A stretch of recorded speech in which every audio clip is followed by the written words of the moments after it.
You paid your bills this month. You have a job or you are working toward one. You have people in your life who care about you. You are, by most reasonable measures, doing fine. And yet somewhere beneath the surface of your daily life, quiet and persistent and almost impossible to argue with, there is a feeling that you are behind, that you should be further along, that something is wrong with the pace of your life even though you cannot point to exactly what it is. This feeling is so common that most people assume it is simply a fact about themselves, a personal failure of confidence or ambition or gratitude. They try to fix it with productivity systems and gratitude journals and motivational content.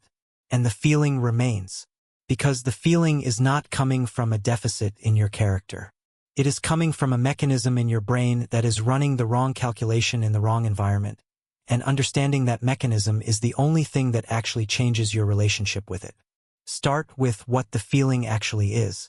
Not what it seems like, inadequacy, failure, laziness, but what it actually is at the level of neuroscience and evolutionary psychology. The feeling of being behind is the output of a social comparison system that is continuously measuring your position relative to others and flagging any gap between where you are and where the people around you appear to be. This system did not evolve to make you happy. It evolved to keep you competitive. And for most of human history, in the small social groups your ancestors lived in, it worked exactly as intended. In a group of 150 people, the size of the stable social communities that shaped the human brain over hundreds of thousands of years, falling behind had real and immediate consequences. Falling behind in skill meant you contributed less to the group's survival. Falling behind in social status meant reduced access to resources, to mates, to protection. The anxiety of being behind was a signal to act, to catch up, to improve your position before the gap became too large to close. That anxiety was not suffering for its own sake. It was a prod. It was a feature. The problem is the environment. You are not living in a group of 150 people whose lives you fully know and understand. You are living in a world of 8 billion people, connected by the most powerful information infrastructure in human history, in which the most successful people in every field are visible to you in real time, curated to show you their achievements and their highlights and their milestones, stripped of their failures and their doubts and their ordinary Tuesdays. The comparison system in your brain receives this information and does what it evolved to do. Compares. It measures the gap. It generates the signal. And because the reference group is effectively infinite and permanently curated toward success, the signal it generates is almost always the same. You are behind. But behind whom, exactly? Behind the version of your college roommate that exists on LinkedIn, which is a document carefully constructed to represent the best possible interpretation of their professional life. Behind the person from your high school whose Instagram shows a house, a partner, a vacation, a life that appears to have assembled itself effortlessly and on schedule. Behind an imaginary composite of everyone you have ever known and everyone you have ever seen, their best moments averaged into a standard that no actual human being has ever met, because no actual human being lives their life on Instagram. Psychologists call this the social comparison trap. You are comparing your inside to everyone else's outside. You know your own doubts, your own failures, your own 3 a.m. thoughts, your own ordinary Tuesdays in full unfiltered detail. You know their highlights. The comparison is structurally rigged against you before it begins. And the brain runs it anyway, because the brain did not evolve for a world in which other people's outsides were constantly, professionally, algorithmically broadcast into your awareness. There is a second mechanism making this worse. Psychologists call it the spotlight effect, the tendency to overestimate how much other people are thinking about you and your progress. When you feel behind, it carries with it the implicit sense that others have noticed, that your timeline is being observed and evaluated, that the gap between where you are and where you should be is visible to the people around you. It is almost never true. Other people are running their own comparison calculations, generating their own feelings of being behind, spending far less time thinking about your life than your nervous system assumes they are. But the feeling of being observed, of being measured against a timeline that everyone else can see, amplifies the anxiety enormously. Now add the timeline itself. The feeling of being behind requires a schedule. It requires the belief that there is a correct order and pace at which life is supposed to unfold: education by a certain age, career by a certain age, partnership by a certain age, house by a certain age, children by a certain age, and that deviating from the schedule in any direction constitutes falling behind. Where did this schedule come from? not from biology, not from evolutionary history, not from any deep truth about human flourishing. It came from a specific historical and cultural moment: post-war American prosperity, the GI Bill, the suburban expansion of the 1950s, the mass media that broadcast those norms into every living room in the country, and it calcified into an expectation so pervasive that it now feels like a law of nature rather than a contingent cultural artifact that has been out of date for decades. The people who invented that schedule, who got married at 22 and bought a house at 25 and had children at 27, were operating in an economy in which a single income could support a family, a house cost 2 or 3 times the annual salary of an average worker, and a college education was either free or nearly so. That world no longer exists. The economic conditions that made the traditional timeline achievable have not existed for most people entering adulthood since the late 1970s. But the timeline persists because cultural expectations calcify much more slowly than economic realities change. And so an entire generation, and now several generations, measures themselves against a schedule that was never designed for the world they actually live in, and finds themselves behind, and concludes that the problem is them. It is not them. It is the ruler.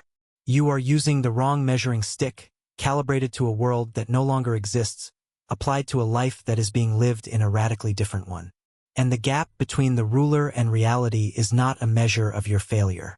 It is a measure of how much the world has changed and how slowly cultural expectations follow. Here is something that neuroscience and psychology have documented consistently. The feeling of being behind is not correlated with actually being behind by any objective measure. Studies of life satisfaction and subjective well-being have found that people who are, by external measures, ahead of the cultural timeline, earning more, achieving more, moving faster, do not systematically report feeling less behind than people who are moving more slowly. The feeling is generated by the comparison system, not by the gap itself. You can close an objective gap and still feel behind because the reference group updates. You can be ahead of every external measure and still feel behind because the comparison engine is not measuring objective progress. It is measuring relative position in a social hierarchy, and relative position in an infinite social hierarchy has no terminal point. Psychologist Timothy Wilson at the University of Virginia has spent decades studying what he calls the psychological immune system, the brain's capacity to rationalize, reframe, and recover from almost any setback. One of his most consistent findings is that human beings are remarkably bad at predicting what will make them feel better.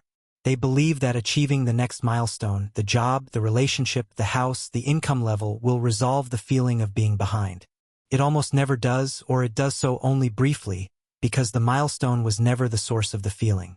The comparison engine is the source, and the comparison engine recalibrates the moment the milestone is reached, finding the next gap, flagging the next discrepancy, generating the next signal. This is sometimes called the hedonic treadmill, the tendency for human beings to return to a relatively stable baseline of subjective well-being regardless of what happens to them, positive or negative. You get the promotion, feel the satisfaction briefly, and return to roughly where you were. You move into the house, feel the relief briefly, and return to roughly where you were. The feeling of being behind is not a problem that milestones solve. It is a feature of the comparison system running in an environment of infinite reference points, and it will generate the next version of itself as reliably as the last one. So what do you actually do with this? The answer is not to stop having ambitions or to pretend the feeling does not exist. The feeling exists. It is real. It is built in. But you can do something more useful than trying to outrun it or suppress it, which is to understand what it is and what it is not. It is a comparison system signaling a gap between your position and some reference point. It is not an accurate assessment of your actual situation. It is not evidence that you are failing. It is not a reliable guide to what you should do next. It is ancient social software running a calculation it was built to run, in an environment that makes the output of that calculation almost meaningless. The most useful thing you can do with the feeling of being behind is narrow the reference group. Your brain was built to compare you to 150 people you actually know. People whose full lives you can see, whose struggles are as visible as their successes, whose ordinary Tuesdays are as present to you as their highlight moments. When you compare yourself to that group, your actual community, your real relationships, the people whose lives you actually understand, the comparison becomes real information. It tells you something accurate about your position, your opportunities, your options. When the reference group expands to 8 billion curated highlight reels, the comparison tells you almost nothing useful. What remains is only the signal, the ancient, insistent feeling that you are not enough, that you are behind, that something is wrong with the pace of your life. That feeling is not a verdict. It is not a fact. It is a mechanism. And the mechanism was built for a world with 150 people, a stable cultural timeline, and no Instagram. You live in a different world now. And the most important thing you can do when the feeling arrives is to remember that, not to silence it because you cannot, but to know it for what it is.